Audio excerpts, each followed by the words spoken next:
Buenos días, en el día de hoy les vamos a exponer la práctica de transporte celular, difusión y ósmosis. El grupo está conformado por Sebastián Prada, Nicolás Martínez y quien les habla, Nicolás Moreno. Como objetivos de la práctica se tenían, primero, evaluar y comprender los conceptos de difusión y ósmosis. Segundo, entender la importancia de la difusión y la ósmosis y su importancia para las células. Tercero, identificar los factores que afectan la velocidad de difusión. Cuarto, identificar el efecto de soluciones hipotónicas, hipertónicas e isotónicas sobre las células. Y quinto, explicar las diferencias en osmolaridad en los tejidos.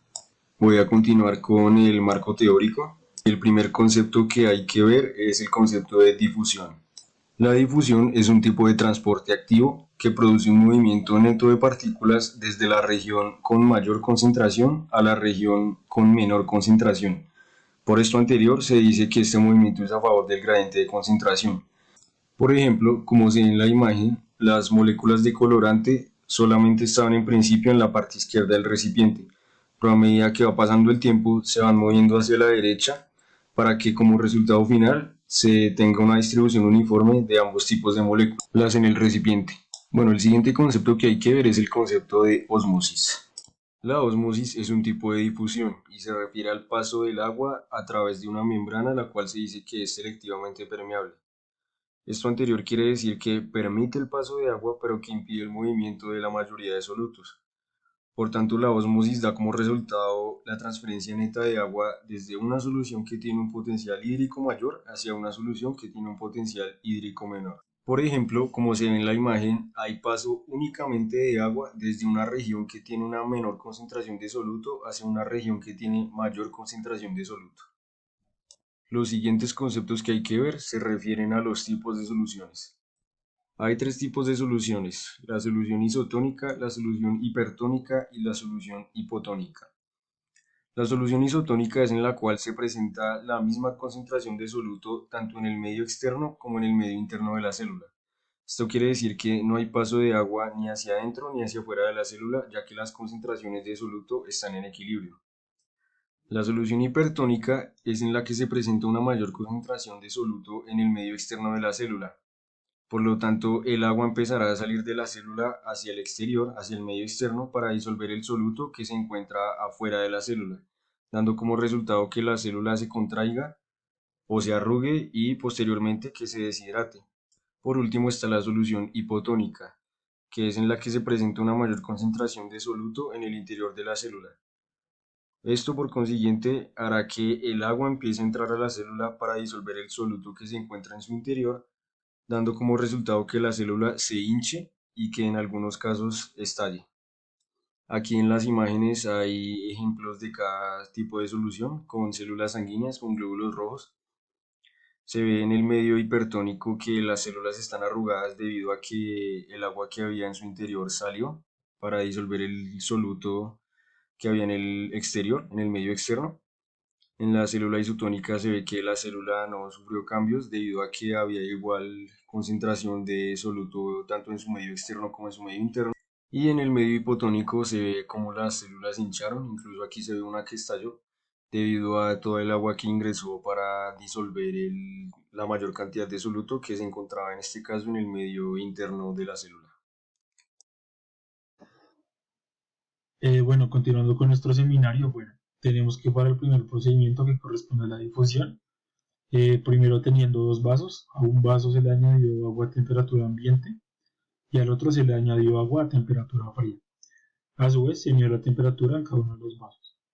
Se dejaron reposar estos vasos durante 10 minutos y luego de esto se le añadió cuidadosamente un colorante a cada uno de los vasos y con esto se observó la dispersión que se observaba en cada uno de los vasos.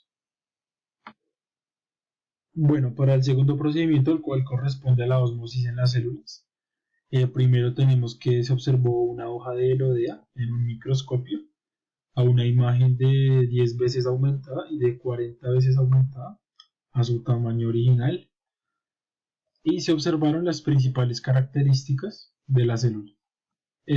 Bueno, luego de esto se prepararon tres láminas para colocarlas en el microscopio.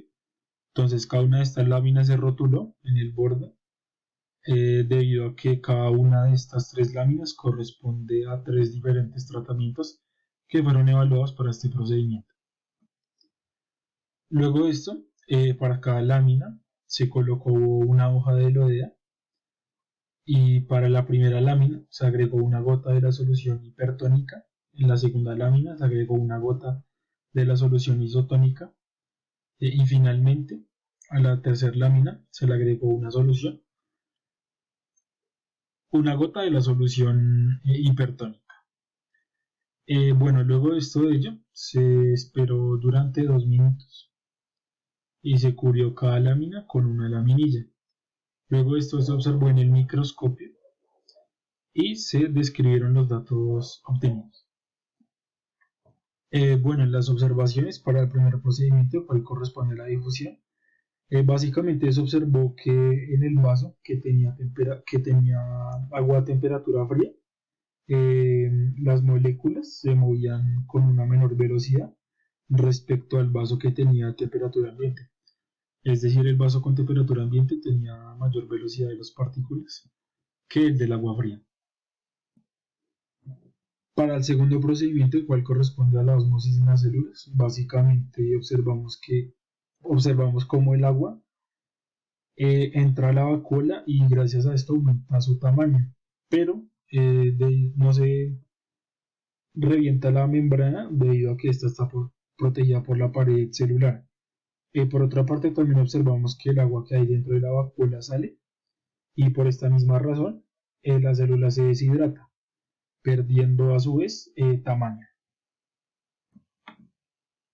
Bueno, continuando acá con los resultados evaluados, podemos observar cómo para el campo isotónico, para la solución isotónica, en realidad no se reflejó ningún cambio significativo. Bueno, para el campo hipotónico, básicamente se observa poca actividad, pero se pueden observar los cloroplastos separados, como se observa en la imagen. Bueno, por último tenemos que para el campo hipertónico, al estar en contacto con una gran cantidad de soluto, liberó agua y por este motivo la pared celular tuvo una disminución en su volumen. Pues cabe recalcar que estas fotos fueron entregadas por la profesora y a su vez se realizó el respectivo análisis para conocer las diferencias entre el campo isotónico, el hipotónico y el hipertónico. Y más adelante en la discusión se evaluarán estos datos y se entrará más en detalle acerca de el por qué estos cambios. Discusión de resultados. Para la discusión de resultados de este seminario lo vamos a dividir en dos partes. La primera de ellas es la difusión. La difusión del tinte la comparamos en diferentes soluciones a diferentes temperaturas. Observamos que la solución que estaba a mayor temperatura, la velocidad que tenía de difusión era mayor a las que se encontraban a menor temperatura. Esto porque cuando se encuentra la solución a mayor temperatura, las moléculas tienden a separarse y a moverse más rápido, generando así colisiones y uniones. Además que cuando la temperatura aumenta, la energía es más alta y por esta razón se pueden romper y disolver las moléculas del disolvente con mayor velocidad. El disolvente, pues en nuestro caso, fue el tinte. Para la segunda parte fue la osmosis. En esta, pues utilizamos soluciones de diferentes concentraciones para observar qué sucede. En la solución isotónica, la célula no presentó modificaciones en el protoplasma, ya que se encontraba en un campo ideal. Este campo ideal era concentraciones de 1% de cloruro de sodio y de agua destilada del 99%. Esto nos indicó que tanto en el exterior como en el interior de la célula las concentraciones eran las mismas. En la solución hipertónica, el agua sale a través de la membrana plasmática y se produce un fenómeno llamado plasmólisis. Esto quiere decir que las concentraciones eran de 10% de cloruro de sodio y 90% de agua. Esto que conocemos como plasmólisis quiere decir que la célula redujo su tamaño porque en el exterior la concentración era menor que en el interior. Para la última solución tenemos la solución hipotónica, que el agua penetró en la célula, lo que ocasionó el aumento del volumen celular y debido a que la tendencia de igualar la concentración se produce el fenómeno de turgencia. Esto porque la concentración en el exterior de la célula era mucho mayor, ya que la concentración mayor la obtuvimos con el 100% de agua destilada en la solución. En el experimento pues observamos diferentes cambios físicos de las células. Pues si comparamos estos resultados con la literatura vamos a obtener que esto era lo esperado, ya que el movimiento de agua siempre se va a dar de un lugar de mayor concentración a un lugar con menor concentración, siempre se va a dar hasta llegar a un equilibrio dinámico. Bueno, como conclusiones tenemos que la temperatura y la velocidad de difusión son directamente proporcionales, es decir, que a mayor temperatura habrá una mayor velocidad de difusión. Como segunda conclusión tenemos que la difusión y la ósmosis son importantes para el paso de sustancias tanto hacia adentro como hacia afuera de la célula y colaboran en los procesos metabólicos de esta.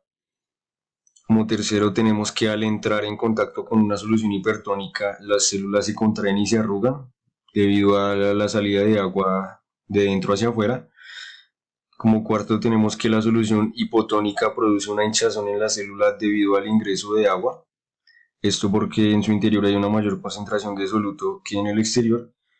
Y como última tenemos que la solución isotónica es la única que no modifica a las células estructuralmente, debido a que no se produce ni ingreso ni salida de agua ni hacia adentro ni hacia afuera de la célula. Acá la bibliografía y eso es todo, muchas gracias.